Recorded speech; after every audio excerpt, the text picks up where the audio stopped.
Tudo o que Lutero diz nas suas conversas de mesa é crível, número um, porque ele está falando anos depois do acontecido, já protestante, lembrando o seu passado católico, e ele tem uma tendência para a dramatização das coisas, né? Ou seja, ele gosta de florear uma história. E o fato, porém, é que as histórias, o que é que se tornou depois? Depois, ele vai abominar essa história de voto e obediência, de pobreza, obediência e escassidade. Veja o que ele vai dizer mais tarde dos votos que ele fez aqui como noviço. Ele diz, os votos monásticos são ímpios, pagãos, judaicos, sacrílegos, mentirosos, errôneos, demoníacos, apostáticos e fingidos. Se fundam na impiedade e na blasfêmia. São um sacrilégio. E o celibato é absolutamente impossível. Quem quiser ler isso daqui está na página 106 do Videoslada, né? Garcia Videoslada. O celibato é absolutamente impossível. E a obediência que você tem na sua família, os cônjuges, os filhos, os servos, é muito mais santa do que a obediência monástica. Cristo não aconselhou a virgindade e o celibato, mas dissuadiu de fazermos isso. É isso que Lutero. É assim que ele descreve o seu tempo de monge. Mas isso entra em contradição com os próprios testemunhos e algumas cartas que ele escrevia na época que eram profundamente devotas. O problema é que essa devoção estava sempre misturada com o drama dos Anfechtungen. Vejam o que ele diz mais tarde.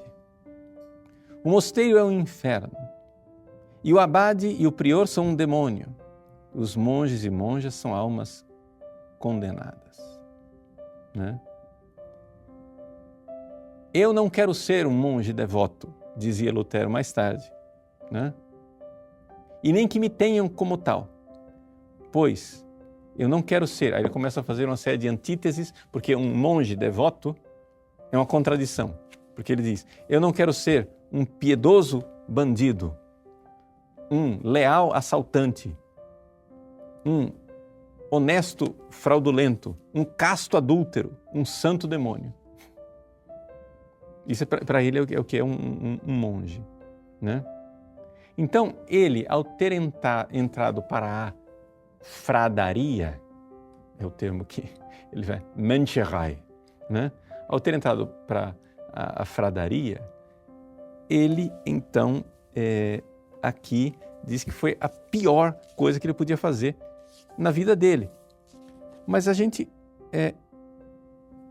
vê que há uma demonização clara da vida monástica, que ou são os tormentos dele, não é?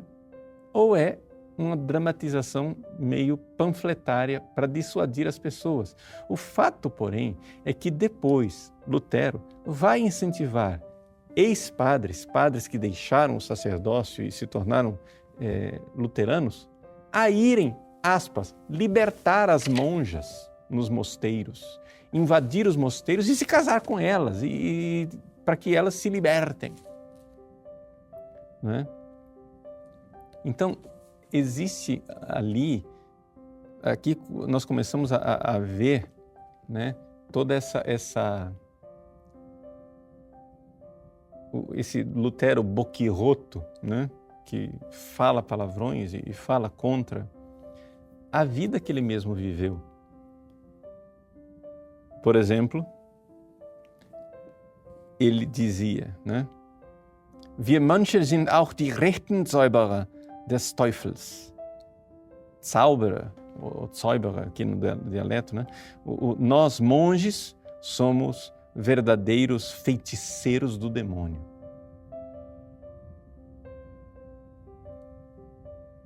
E ele diz, né,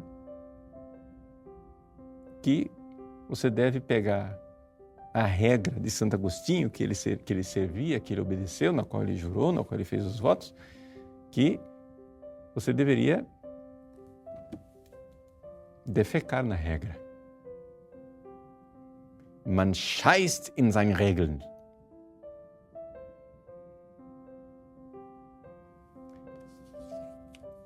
Este é o nosso amigo Lutero.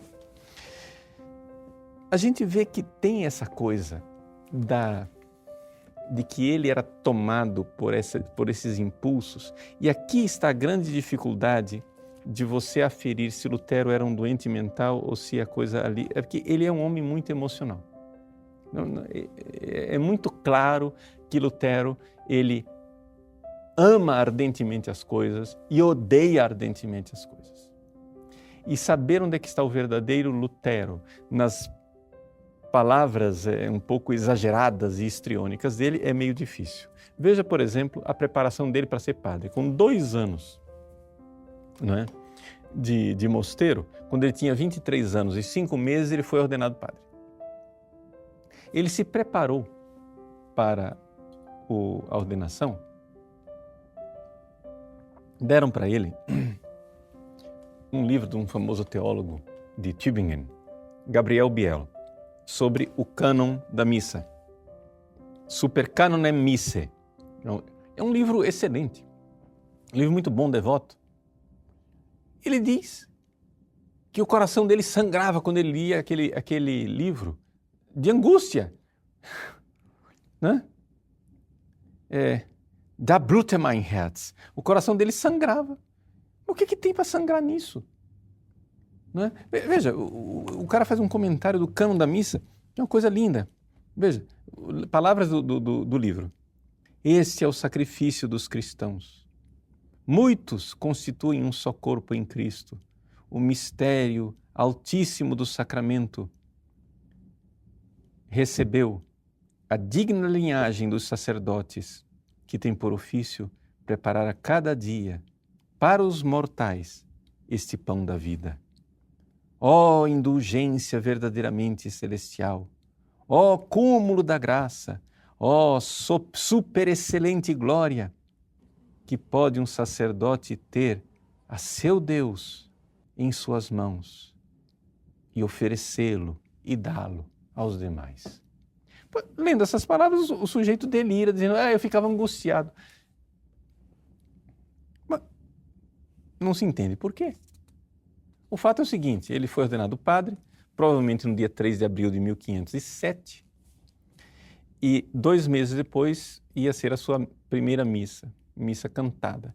Quem não conhece o ritual de primeira missa, né? Ou seja, o padre que vai celebrar a primeira missa, ele tem o diácono, o subdiácono, mas além disso existe um presbítero assistente.